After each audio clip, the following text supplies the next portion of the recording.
4 dose गेले. हा. मग मला काय म्हणायचं आता बारीक अभ्यास केला बघा बरं का. 28 जून 28 जुलैला 1 महिना झाला 1 महिना आणि आज तारीख किती आहे 17. 17. म्हणजे थोडक्यात 2 आणि 17 1 महिना आणि 19 दिवस झाले.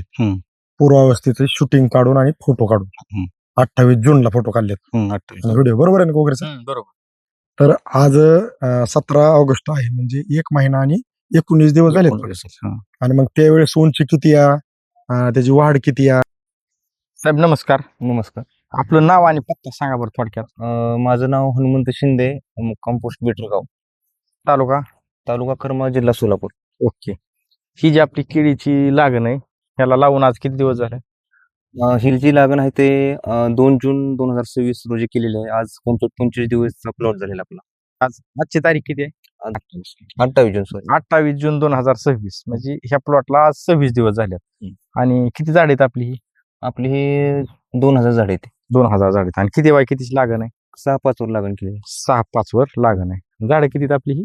2000. 2000. तर आपल्याला काय करायचंय ह्या केळीसाठी वापरा बायोऑर्गॅनिकचं मार्गदर्शन आजपासून पुढे आपल्या ह्या शेड्यूल मध्ये ऍड करायचंय. तर येणाऱ्या दिवसाला ह्या प्लॉट मध्ये जे काय बदल झालाय ते आपल्याला पाहायचं. आजची परिस्थिती आपल्याला कॅमेऱ्यात दिसतेच आहे. पाला त्याच्यानुसार निघला व्यवस्थित. फक्त ती थोडस काय झालंय पाला गुत्त्यात आहे, ती गच्च पकडल्यात ते निघाणार.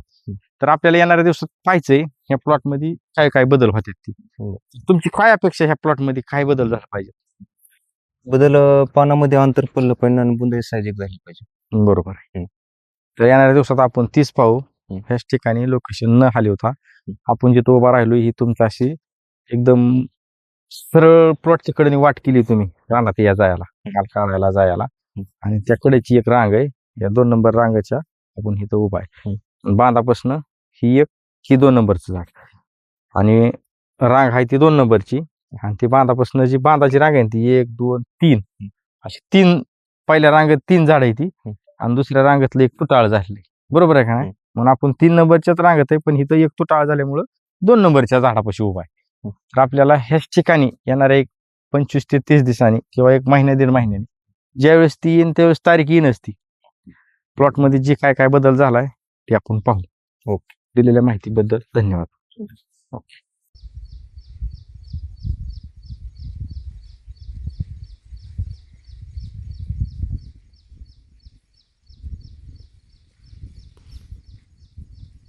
साहेब नमस्कार. नमस्कार. आपलं नाव आणि पत्ता सांगा बरं. विष्णू नामदेव शिंदे, कंपोस्ट बेटरगाव, तालुका करमाळ, जिल्हा सोलापूर. आपण ह्या प्लॉटला आपल्या रामेश्वर गोगरे सरांनी 28 जून 2026 ला पूर्वावस्थेत शूटिंग काढून मार्गदर्शन दिलं. हो. आजची तारीख किती? 17 ऑगस्ट 2026. आजची तारीख 17 ऑगस्ट 2026 आहे. तर ह्याला आतापर्यंत तुम्हाला जे शेड्यूल जसं दिलं तसं आतापर्यंत वापरा बायोऑर्गॅनिक तुमच्या आहे शेड्यूल मध्ये किती डोस गेले? डोस 4 गेले. 4 डोस गेले. मग मला काय म्हणायचं आता बारीक अभ्यास केला बघा बरं का. 28 जुलैला 1 महिना झाला 1 महिना आणि आज तारीख किती आहे 17. म्हणजे थोडक्यात 2 आणि 17 1 महिना आणि 19 दिवस झाले. पूर्वावस्थेचे शूटिंग काढून आणि फोटो काढून 28 जूनला फोटो काढलेत व्हिडिओ बरोबर आहे ना कोकरेचा. बरोबर. तर आज 17 ऑगस्ट आहे म्हणजे 1 महिना आणि 19 दिवस झाले. आणि मग त्यावेळेस उंची किती आहे, त्याची वाढ किती आहे. आज आपण कुठं उभं राहिलोय साळुंके सर? दुसरी लाईन. इथलं पहिलं झाड गेलंय, हे दुसरं आणि तिसरं. पहिलं बी असंच आपण उभं राहिलो.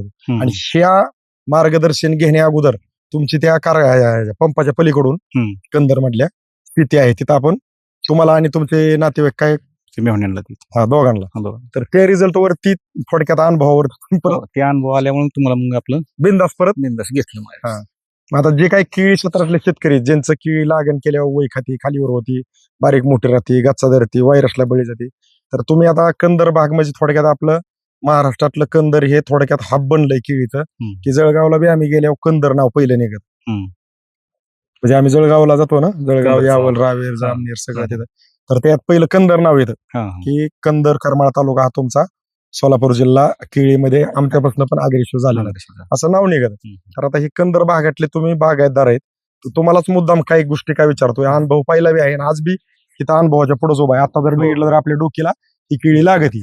मग तुम्ही केळी क्षेत्रातले जे शेतकरी आणि केळी करत असताना केळी वय खाती, खालीवर होती, गच्चा धरती, व्हायरसला बळी जाते आणि टाकलेलं खत कुठलंही आपण त्याचं विघटन होत नाही, अपटेक होत नाही, मुळी पाहिजे अशी चलत नाही, रान आवाळ्या देत.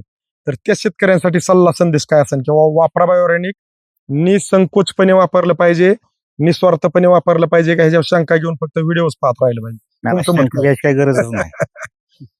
कारण का आम्हाला अनुभवाला आम्ही ते वापरलं, हे आम्हाला व्यवस्थित वाटलं. हो हो. म्हणजे ज्या शेतकऱ्यांचं थोडक्यात केळी वय खाती, माझं वैयक्तिक मत आहे, त्यांनी तरी कमीत कमी केळीला वापरा बायोरेनिक असं आपली किळी किळी आपली अजून केळी केळी किळी बरोबर असं. म्हणजे ज्यांची केळी मी म्हणतो चांगली आहे, आनंद आहे, आपल्याला खूप आनंद आहे. पण ज्यांना असं वाटतंय की साहेबांनी तर आता परत अजून उल्लेख केला केळी केळी, खूप शेतकऱ्यांचं असं म्हणणं असतं केळी केळी दुसरी तिसरी चौथी अशी येत नाही. मी म्हणतो तुम्ही दुसरी असू द्या तिसरी असू द्या काही करा, फक्त जोडीला वापरा बायोरेनिक घ्या. नाही ते घेतोच की आपण. हा. ती वापरतो आपण. नाही नाही, म्हणजे तुम्ही घेतलंय आणि तुम्ही इथनं पुढे वापरणार आहे. पण जे शेतकरी आपले हे व्हिडिओ पाहतात शेतकऱ्यांचं आता मला खूप वाईट काय वाटतं बरं का, तुम्ही म्हणताना आता कसं काय असं बोलताय. आम्ही जळगावला जाऊन दे किंवा आपल्या करमाळा माडा इकडं माळशिरस कुठल्या भागात जाऊन दे, इंदापूर बारामती, शेतकरी खूप आम्हाला काही एक शब्द वापरतात माहिती आहे. साहेब आम्ही 1-1.5 वर्ष झालं व्हिडिओ बघतोय, कोण म्हणतं 3 वर्ष झालं व्हिडिओ बघतोय, कोण म्हणतं मी कालच व्हिडिओ बघितला ना आज तुम्हाला फोन करून डायरेक्ट बोलून घेतलं. म्हणजे काही इतके ऍक्टिव्ह आहेत आणि काय काय शेतकरी 2-2, 3-3 वर्ष झालं व्हिडिओच बघत आहेत. आता अशा शेतकऱ्यांसाठी तुमचं मत काय आहे बाबा? व्हिडिओ बघून आपले प्लॉट चांगले येतील का वापरा बायोरेनिकचं नाही, वापर मार्गदर्शन मार्गदर्शन महत्वाचं आहे, वापरलं पाहिजे. चालू केलं पाहिजे? चालू केलं पाहिजे. कारण मला काय म्हणायचंय, कुणाला 20 एकर क्षेत्र असेल, कुणाला 40 असेल, कुणाचं 1.5 लाख केळीची लागण असेल, कुणाची 20,000 असेल, कुणाची 10,000 असेल, 2,000 झाडांपासून सुरुवात करा. 2,000 झाडाला फर्स्ट एंड करा. 10-11 महिने जाऊन द्या, प्लॉट हार्वेस्टिंगला झाल्यावर तुम्हाला घरचे सांगतील की बाबा दरवर्षी आपलं सरासरी केळीचं उत्पादन किती निघत होतं आणि वापरा बायोरेनिक तुमच्या आय शेड्यूल मध्ये ऍड केल्यामुळं उत्पादनात काय वाढ झाली. कारण मला काय म्हणायचंय, तुम्ही असन मी असन आज आपण कितीही अगदी प्लॉट मध्येच उभा राहून आपल्या शेतकऱ्यांना दिशा देण्याचं जसं आहे तसं बोलण्याचा प्रयत्न करतोय. पण ज्या वेळेस कुठलाही शेतकरी घरच्या रानात वापरील आणि रिझल्ट समोर असेल त्यावेळेस कुणीच कुणाला बोलायची गरज हा, नाही. बरोबर. कारण असे व्हिडिओ आपण का काढतोय, अगदी लोकेशन सकट की इथं लाबाडी काय नाही. पण विषय असा आहे की ज्या वेळेस थोडक्यात साखर हातावर घेतली आणि ही गोड आहे का म्हणलं तर कुणी पाहून म्हणणं गोड आहे आणि तोंडात टाकून गोड आहे म्हणणं हा फरक आहे. नाही, बरोबर. तोंडात टाकून गोड म्हणणं म्हणजे अनुभव घेतला आणि व्हिडिओ पाहून जर फक्त म्हणलं वापरा बायोरेनिक चांगलं आहे तर चांगलंच आहे. फक्त वापरल्यावर जी उत्पादनात वाढ आहे ती वापरल्याशिवाय लक्ष देणार नाही. तुम्ही घेतलेल्या मार्गदर्शनावरती समाधानी? हो, समाधान. दिलेल्या माहितीबद्दल केळी क्षेत्रातल्या शेतकऱ्यांसाठी जसं घडलं तसं साहेबांनी माहिती दिली त्याबद्दल साहेबांचं वापरा बायोरेनिक कंपनीकडून मार्गदर्शन केलेले आपल्या रामेश्वर गोगरे सरांकडून, करमाळ्याच्या गजानन साळुंके सरांकडून मनापासून खूप खूप धन्यवाद. नमस्कार.